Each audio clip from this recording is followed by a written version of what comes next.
Times of Tamil Nadu நேயர்களுக்கு வணக்கம். இன்றைக்கி நம்ம ஒரு முக்கியமான விஷயத்தை டிஸ்கஸ் பண்ண போகிறோம். அது என்ன அப்படின்னு பார்த்தீங்கன்னா, புதிய தலைமுறை ட்விட்டரில் மன்னிப்பு கேட்டிருந்தாங்க. ஏன் மன்னிப்பு கேட்டாங்கன்னு உங்களில் சில பேருக்கு தெரிஞ்சிருக்கும். சில பேருக்கு அது ஏன் மன்னிப்பு கேட்டானுங்க அப்படின்றது தெரியாமலே இருக்கும்.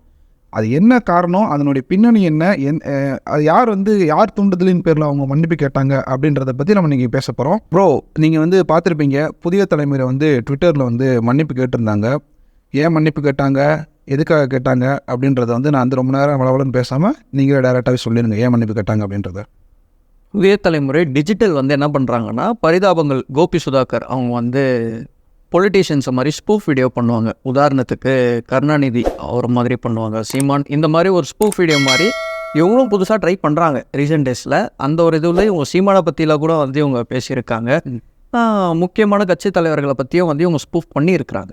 சமீபத்தில் இந்த பொங்கல் ஃபெஸ்டிவல் இதுக்கு கவர்மெண்ட் எல்லா ரேஷன் கார்டு ஹோல்டருக்கும் 1000 ரூபாய் கொடுக்கணும் அப்படின்னு சொல்லியிருந்தாங்கல்ல. அந்த பேஸ் பண்ணி ஒரு ஸ்பூஃப் வீடியோ ஒன்று ரெடி பண்ணி ஒரு க்ரௌடு, அந்த வீடியோ நான் உங்களுக்கு ஃபுட்டேஜ் அனுப்புகிறேன், நீங்கள் அதை பேக்ரவுண்டில் போட்டு விடுங்க. ஒரு க்ரௌடில் ஒரு லேடி ஒருத்தங்க நின்றுட்டு இருக்கிற மாதிரியும் இவங்க அங்கே இருக்கவங்க கிட்ட கேட்பாங்க, எப்போ வழி விடுங்கப்பா, நான் காசு வாங்கிட்டு வீட்டுக்கு போகணும் அப்படின்னு சொல்லிட்டு. அதில் அந்த ரேஷன் கடையில் இருக்கக்கூடிய அந்த நபர் என்ன சொல்லுவார்னா, கொஞ்சம் வெயிட் பண்ணுங்கம்மா, நான் கொடுக்குறேன், பணம் எண்ணிட்டுருக்கிறேன் அப்படின்வாரு. அதுக்கு இந்த அம்மா என்ன சொல்லுவாங்கன்னா, உங்கள் அப்பா வீட்டு காசை தர அப்படின்னு சொல்லுவாங்க. ஏன் உங்கள் அப்பா வீட்டு பணத்தை தூக்கி கொடுக்குற?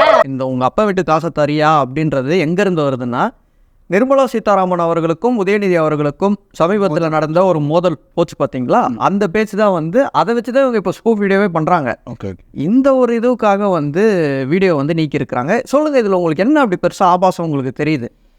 மன்னிப்பு கேட்குற அளவுக்கு உங்களுக்கு என்ன தெரியும்? அதான் நான் கேட்குறேன். இப்போ இதில் ஒருத்தவங்க ட்ரால் பண்ணியிருக்காங்க. இதே டைலாக அவங்களும் பேசினாங்க. அது மட்டும் இல்லாமல் நிறைய பேருமே இதை ட்ராவல் பண்ணியிருந்தாங்க. அப்போ வீட்டு பணமா, ஏன் அப்போ வீட்டு மரமான்னு சொல்லிட்டு. பட் புதிய தலைமைன்றது ஒரு மிகப்பெரிய நிறுவனம். அவங்க மன்னிப்பு கேட்குற அளவுக்கு வேறு எதுவும் பொலிட்டிக்கல் ப்ரெஷர் எதுவும் இருந்துச்சு அவங்களுக்கு? கண்டிப்பாக சூர்யா, பொலிட்டிக்கல் ப்ரெஷர் இல்லாமல் எப்படி கேட்பாங்க. இதுக்கப்புறம் என்ன நடந்தது அப்படின்னா, புதிய தலைமுறை நிறுவனத்துடைய டிஜிட்டல் ஹெட், அவர் பேர் பரிசல் கிருஷ்ணன் நினைக்கிறேன். அவரே என்ன பண்ணுறாருன்னா, ட்விட்டரில் ஒரு ட்விட் போடுறாரு.